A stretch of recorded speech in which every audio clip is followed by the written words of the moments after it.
أرسلت روحي إلى داري تطوف بها، لما خطانا إليها ما لها سبل، أن تسأل الدار إن كانت تذكرنا،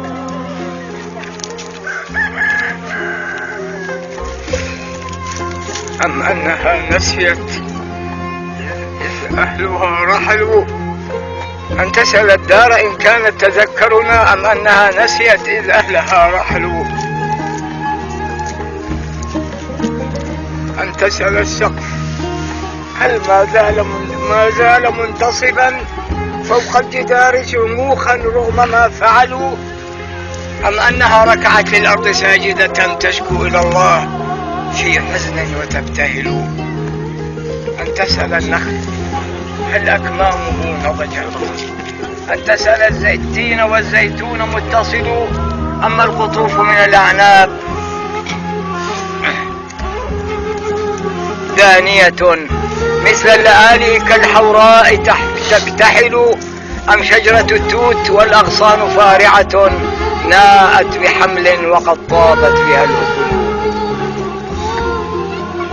هيهات يا دار أن تصفو الحياة بنا،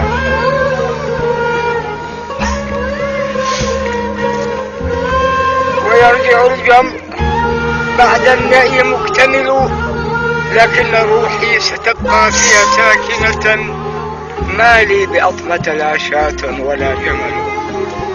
إن مت يا دار أو طال الفراق بنا فالصبر يا دار لا يضعف لنا أمل، لا بد لليل من صبح يبدده ويسطع النور والظلماء ترتعل، ويرجع الحق فوق الكون عالية راياته البيض لا كفر ولا دجل.